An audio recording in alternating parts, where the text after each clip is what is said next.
talk about how to find and talk about the right points and how this links to figuring out the perfect video length for your video. So there are certain videos that get better performance because they, number one, engage the audience by delivering exactly what they came for. So the title will set certain expectations for the viewer and the actual content has to deliver on it. So the better that your content delivers on the click, the better that those videos will perform. Number two, it keeps retention high by focusing on relevant and valuable insights. Once again, the research of your video needs to be focused on the value per minute. So it's how much value that you're giving to the viewer per minute that they give you, right? So if there is more insights per minute, then it's more likely that they stay, and that keeps retention high because what you're telling them is actually valuable and not just fluff. And it ensures their video stands out with unique and fresh information. So it's not just copy paste of what other people are talking about within the niche. It's using unique and fresh information that is kind of your insights, your learned experiences that no one else is really talking about. And that way, every video that you make is a hit. So when you're looking for potential payoffs and potential points that you want to talk about in your video, you want to avoid covering too much, because when you talk about too many points, say in a 10-minute video, you talk about 8 different points, that leads to a lack of depth. So you're not able to explain each point as in depth as you'd like. And when you don't explain a point super in depth, you go very surface level. Audience that you tend to attract tends to be very surface level too. And it's also choosing points you like, but your audience doesn't really care about. So when you create content, audience is first. You always want to be thinking about, hey, how does my content serve my audience? It's usually less about, hey, this is what I like to talk about, right? It's more about what does my audience find the most valuable, and then you deliver that for your audience. And it's also repeating the same points everyone else uses. So you don't just want to be a robot, you want to have your own unique points within your research. And if you know how to research good points, that's how you have every video hit, right? Every video is valuable. Every video has the chance to get watched by millions of viewers. Or if you're in a tiny niche, your video needs to have the chance to be viewed by everyone within your niche. So say there's only 100,000 people in your niche, your video must be good enough, must be valuable enough that it can be watched by those 100,000 people in your niche. That's how you really maximize the number of views that you can potentially get. You just need to know how to find and talk about the right points. And to pick the right payoffs in your video, you need to ask yourself this question: what is lacking from other videos out there? So what I do when I do my research, and I'll show you what that kind of looks like, is you want to look at existing videos out there. You want to find content gaps, and you want to script your video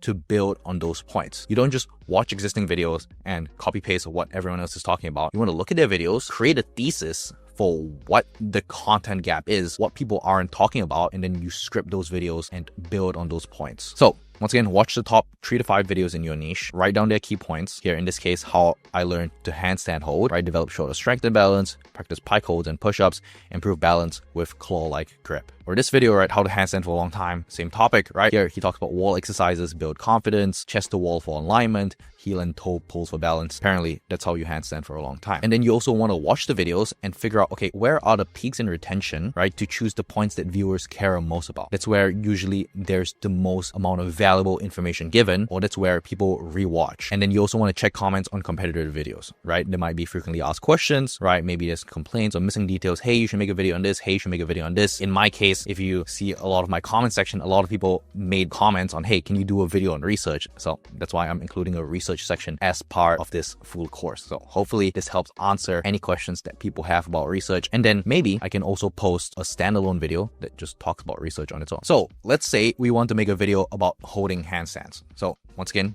we analyze competitor videos, we pick the most interesting points from the videos, as I just talked about. And after checking the comments, we want to create a list of points we want to mention in our own video. So this is part of the research, right? What are other people talking about? What can I talk about? That's a content gap that is different from what other people are talking about. So here you can see the comments say, how should I rotate my shoulders in a handstand externally or internally? Any advice or elbow, tricep pain coming from practicing HS holds, when to do handstand hold before handstand push-ups or after handstand push-ups, can we do handstand walk in ground for 15 minutes continuous one set, and can we deep breath during handstands, right? So there's a bunch of questions here. And after checking the comments, we can create a list of our own points that we want to mention in our videos, right? So we can say, hey, right, what are the common mistakes when people are doing a handstand, right? What's the importance of balance, right? Examples of exercises to build balance, right? That's kind of the gap. You can see there are people asking questions, there are common FAQs that we can then turn into potential video ideas. And the reason why this process is so important, and the reason I follow this with every video that we make, is because it helps us improve the quality of existing videos. We don't just want to make the same quality of videos as everyone else when we're writing the script. The script, aka the content, is a great way to stand out from everyone else. If the script is better, aka the words that you say, and in the case of educational videos, the words that you say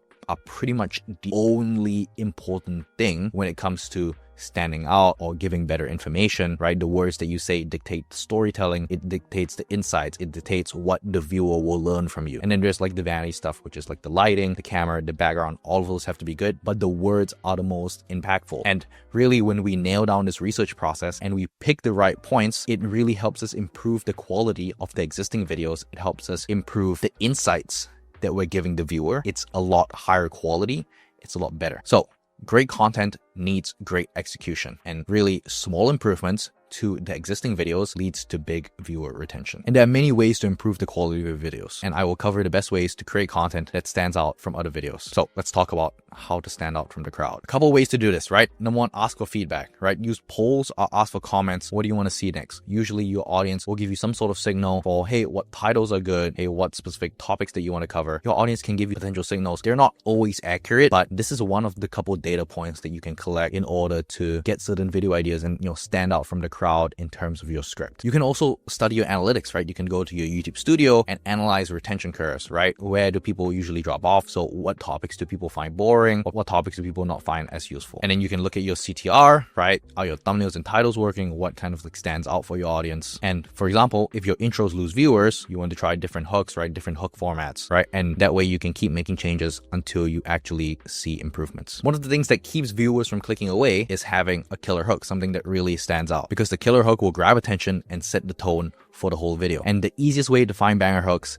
is to research whatever's working right now. So another big part of the research that we do is what hooks are working in the niche, right? And really, people think that with hooks, right, you need to completely change the game. You need to completely out-sophisticate what's out there, but that's not necessarily the case. You don't need to reinvent the wheel, right? One of the quotes that my friend told me the other day is that just because it's your wheel doesn't mean that you need to reinvent it, right? There's a bunch of proven winning formulas out there. And we're going to talk about how to write hooks, how to come up with your own hooks in a little bit. But once again, part of the research, figuring out what's working, find the gap, double down on it. What's working in other niches, replicate that in your niche. You don't need